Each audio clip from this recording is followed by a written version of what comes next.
অনেক আপুরা আমাকে জিজ্ঞেস করে শাশুড়ি আর ননদের মধ্যে পার্থক্য কী। পার্থক্য হলো দুজনেই জ্বালায়, তার সিস্টেমটা আলাদা। যে শ্বাস নিতে দেয় না ঠিকমতো, শ্বাসকষ্ট হয়ে যায়, তাকেই শাশুড়ি বলে। মানে এমন জ্বালান জ্বালায় যে শ্বাস নেওয়া যায় না। শ্বাসের সাথে শাশুড়ির একটা সম্পর্ক আছে। যে ঠিকমতো শ্বাস নিতে দেয় না তাকেই শাশুড়ি বলে। আর ননদ কাকে বলে জানেন? আর ননদ জীবনের আনন্দ আছে, সব আনন্দ একেবারে ছাই পিষিয়ে দেয়, বিরঙ্গ করে দেয়, তাকেই বলে ননদ। একেবারে ছাই ঢেলে দেয়, বাড়া ভাতে ছাই ঢেলে দেয় যাকে বলে। একচালা কুঁড়ে ঘর বিলাসিতা না করে অল্প জিনিসেও রুচির পরিচয় দিয়ে ঘরবাড়ি সাজিয়ে গুছিয়ে রাখা যায়। নতুন পদ্ধতিতে গৃহিণীদের টাকা জমানোর সহজ উপায় আর গ্রামের সাদামাটা জীবন, সেই ব্লগটাই আজকে তোমাদের কাছে আমি শেয়ার করব। তো নতুন দিনে নতুন আর একটি ব্লগ ভিডিও নিয়ে হাজির আমি আপনাদের মাঝে। সাভানা, ভারতের ছোট্ট একটি গ্রাম শীতলকুচি জেলা থেকে বলছি। তো welcome back to my channel. আসসালামু আলাইকুম। তোমরা সবাই কেমন আছো? আমি আশা করি তোমরা সকলে ভালো আছো। আলহামদুলিল্লাহ আমিও ভালো আছি, আর আমার পরিবার পরিজনদের নিয়ে আলহামদুলিল্লাহ আমি ভালোই আছি। আর আমার প্রাণপ্রিয় কলিজা আপু ভাইয়েরা তোমরা সবাই কেমন আছো? আমি আশা করি তোমরা সকলে ভালো আছো। তো চলো বরাবরের মতো না ব্লগটা আমি সকাল থেকেই শুরু করে দিলাম। তো জীবনের প্রতিটি মুহূর্তে নিজেকে একা মনে হয়। আমি জানি না তোমাদের কীরকম লাগে, কিন্তু আমাকে আমার জীবনে প্রতিটা মুহূর্তেই একা মনে হয়। কারণ দিন শেষে যার খেয়াল করার মতো কেউ থাকে না। তুমি কেমন আছো, তোমার মুখের দিকে তো একবার তাকিয়ে বলবেই নিজের কেউ আপনজন যে তুমি কেমন আছো, তুমি ভালো আছো তো, তুমি কি খেয়েছো, তুমি ভাত খেয়েছো তো, এরকম একটা কথা জিজ্ঞেস করলে মন প্রাণ একেবারে জুড়িয়ে যায়। কিন্তু এরকম একটা কথা বলার লোক যদি জীবনে না থাকে, তাহলে জীবনটা একেবারে নিরাশ হয়ে যায়। তবুও নিজেকে নিরাশের মধ্য দিয়ে নিজেকে মানিয়ে গুছিয়ে চলতে পারলেই কিন্তু সংসার জীবন সুন্দর হয়। আমরা যেহেতু মধ্যবিত্ত পরিবারের, আমরা অত ভাবি না কে কি বললো, কে আগ্রহ করলো, কে কথা বললো, কে না বললো, কে যত্ন সহকারে কথা বললো, সেইগুলো আমাদের ধরলে চলবে না, তাহলে আমাদের সংসারটাই চলবে না। তো সেই জন্য সংসারে মানিয়ে গুছিয়ে চলতে গেলে চোখ কান বন্ধ রাখতে হবে, বোবা থাকতে হবে। হ্যাঁ, একটা কথা হাদিসে লেখা আছে যে তোমার সাথে যদি কেউ অন্যায় করে তুমি তাকে ছেড়ে দিবে না। যদি তোমার শক্তি থাকে তো মুখ দিয়ে আটক করো, যদি শক্তি থাকে হাত দিয়ে আটক করো, যদি শক্তি নাও থাকে ইশারা দিয়ে আটক করো। তো এবার আমি টেবিলটা আর কি গুছিয়ে নেব। তোমাদের সাথে কথা বলতে বলতে ভিডিওর কোন প্রান্তে আমি চলে এসেছি আমি নিজেও বলতে পারি না। তো একচালা কুঁড়ে ঘর বিলাসিতা না করে অল্প জিনিসেও রুচির পরিচয় দিয়ে ঘরবাড়ি সাজিয়ে গুছিয়ে রাখা যায়। নতুন পদ্ধতিতে গৃহিণীদের টাকা জমানোর সহজ উপায়, মানি সেভিং টিপস।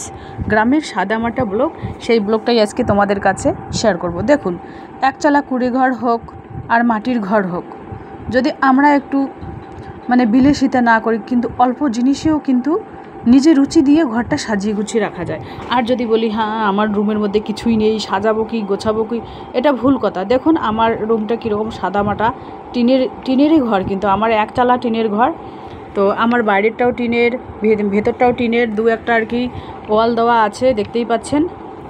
সেই ওয়ালগুলো তো আবার পেন্ট কিচ্ছু করা নেই, তবুও নিজের সাধ্য মতো যতটুকুই পারি।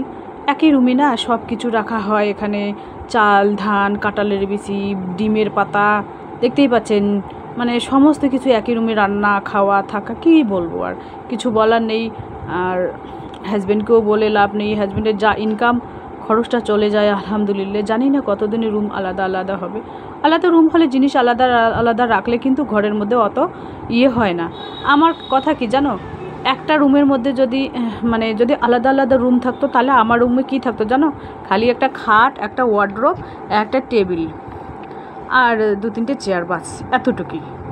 আর কিছু আমি রাখতাম না, সিম্পল জিনিস আর কি আমি রাখতাম আর কি। তো এই দেখতেই পাচ্ছেন আমি এভাবে আর কি টিনের কুঁড়ি ঘরটা এভাবে আর কি সাজিয়ে গুছিয়ে রাখার চেষ্টা করি। সিম্পলভাবে মোছামুছি একটু করি, বা জাস্ট এতটুকুই। তো আলহামদুলিল্লাহ হাজব্যান্ড এসেছে প্রবাস থেকে বাসায়। তো এটা হচ্ছে বিকাল টাইম।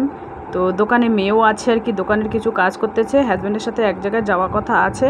সেই ব্লগটা তোমাদের কাছে শেয়ার করতে পারি, আবার নাও করতে পারি, কারণ বাজারে যেহেতু চেনা জানা বাজারে যাব, আমার জুতো ছিঁড়ে গেছে, সেই জুতো আনতে যাব। ওই জুতোটা আমি পরের ব্লগে তোমাদের কাছে শেয়ার করব। আর এই যে দেখুন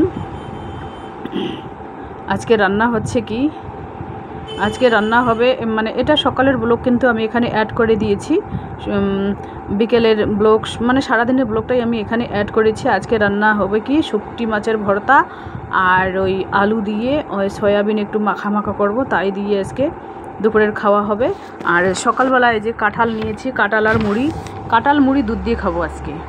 মানে কোনো মানে এর আগে তো খেয়েছি কাঁঠাল আম দুধ, আর আজকে খাবো কাঁঠাল দুধ আর আম দিয়েই খাবো। মেয়ে বলছে ও নাকি কাঁঠাল খাবে না, ও আর কি ওই হলুদ দিয়ে দুধ খাবে। তো মেয়েকে হলুদ দিয়ে দুধ আর কি দেবো, আর আমি এটাই খাবো। আর এই যে বিচিগুলো দেখতে পাচ্ছেন, এই বিচিগুলো কিন্তু আমি কাঁঠাল থেকে ছাড়িয়ে এগুলো ভালো করে ধুয়ে টিনের চালিতে শুকাতে দেবো। আর বাদবাকি যে কাঁঠালগুলো বাঁচবে এইগুলো কিন্তু আমি মুরগিদের খেতে দেবো। আর সংসারে 2 টাকা বাঁচার জন্য এতটুকু তো পরিশ্রম করতেই হবে, এতটুকু তো কষ্ট স্বীকার করতেই হবে, তাই না? তবে তো সংসারকে একটু সংসার থেকে 2 টাকা সেভ করতে পারবো আমরা। তো আমি কিন্তু এইভাবে নতুন পদ্ধতিতে, আরেকটা কথা, নতুন পদ্ধতিতে গৃহিণীদের টাকা জমানোর সহজ উপায় আমি তোমাদের আজকে বলে দিচ্ছি। মানে সংসার থেকেই কিন্তু তোমরা জমাবে, 10 টাকা হোক 5 টাকা হোক, সংসার থেকেই বাঁচানো সম্ভব। একবেলা দুবেলা যদি এপাশ ওপাশ থেকে কুড়িয়ে কাড়িয়ে এনে রান্না করা যায়, ওখান থেকেও 10 টাকা হলেও সেভ, 50 টাকা হলেও সেভ। হ্যাঁ, তো তোমরা চাইলে আমার মতোই আর কি ওই প্লাস্টিকের ভাঁড়ে টাকা রাখতে পারো। প্লাস্টিকের ভাঁড়ে যদি নাও রাখো, মানে ওয়ার্ড্রপের মধ্যেও রাখতে পারো। ওয়ার্ড্রপের ভিতরে একটা হোক দুটো হোক ছোটো মানে বাক্স থাকে, টাকা রাখার জন্য একটা সেফ জায়গা থাকে, একটা হোক দুটো হোক থাকে, ওখানেও রাখতে পারো। মানে মানি ব্যাগেও রাখতে পারো, যেটা তোমাদের পছন্দ আর কি। সবাই কিন্তু টাকা জমায়, কিন্তু টাকা জমানোর সবারই ধরন বা পদ্ধতি আলাদা থাকে।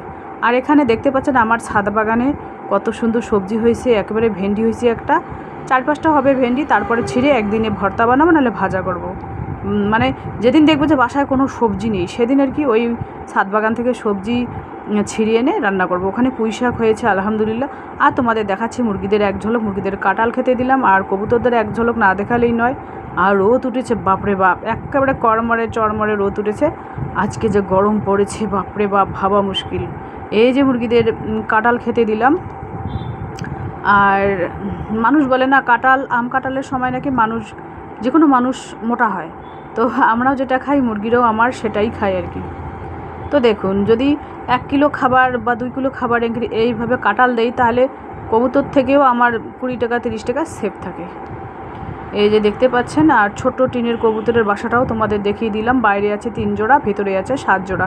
আর এখানে পুঁই শাকের চেহারা দেখতে পাচ্ছেন। আর চিচিঙ্গেটা এখানে দেখতে পাচ্ছেন, চিচিঙ্গেটা আমি বেচন রেখে দিয়েছি। 2টো হয়েছিল, একটা খেয়ে ফেলেছি। এখানে শুকটি মাছ ভেজে নিয়েছি। আর এখানে দেখতে পাচ্ছেন আলু সয়াবিন। এই দিয়ে 2 বেলা হয়ে যাবে, আরামসে 2 বেলা হয়ে যাবে।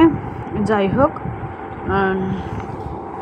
এই যে দেখতেই পাচ্ছেন এখানে ভাত হয়েছে অলরেডি। শুকটি মাছটা আমি ভর্তা করে নেব, আর ভাতটা জুড়োতে দেবো।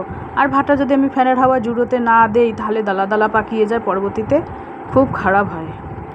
সেই জন্য আমি ভাতটা মানে জুড়োতে দেব। আর এখানে শুকটি মাছটা আমি ভর্তা বানিয়ে নেব। শুকটি মাছটা যদি ভর্তা করে, এখানে রসুন, পেঁয়াজ, কাঁচা লঙ্কা, পাকা লঙ্কা ভেজে নিয়েছি তেলের মধ্যে দিয়ে। এখন শুকটি মাছটা ভর্তা বানাবো। আর সয়াবিন আলু একটু করব মাখা মাখা, মানে ঝোলই করব একটু, যেহেতু ডাল করি নেই, সেজন্য একটু ঝোল করলেই ভালো হয় আর কি। এই যে দেখতেই পাচ্ছেন। আর আজকে কিন্তু আমি এই রান্না খাওয়া করে তারপরে ব্যাংকে যাব, একটা কারেন্ট অ্যাকাউন্ট খুলতে হবে, হাজব্যান্ডের ব্যবসার ক্ষেত্রে আর কি লাগবে। তো মোবাইলটা যেহেতু আমি ছেড়েই গেছি বাড়িতে, কিন্তু সেই ব্লগটা শেয়ার করা হয়নি। আর কোনো দিন গেলে সেই ব্লগটা তোমাদের কাছে শেয়ার করব। তো কারেন্ট অ্যাকাউন্ট খোলা হয়নি, মানে সমস্ত কিছু একেবারে সইটই করে এসেছি। কালকে আরও ডাকছে, মোবাইলটা বাড়িতে ছেড়ে গেছিলাম, সেই জন্য ব্লগটা শেয়ার করতে পারিনি, মানে করতে পারিনি। কালকে গেলে পরে ওই ব্লগটা করব। এভাবে কিন্তু আমি ভাত ফ্যানের হাওয়ায় জুড়োতে দেই। তোমরা জানি না কীভাবে জুড়োতে দাও, আমি ফ্যানের হাওয়া জুড়োতে দেই, যাতে ভাতটা ঝরঝরে থাকে আর কি, দালা পাকিয়ে না যায়।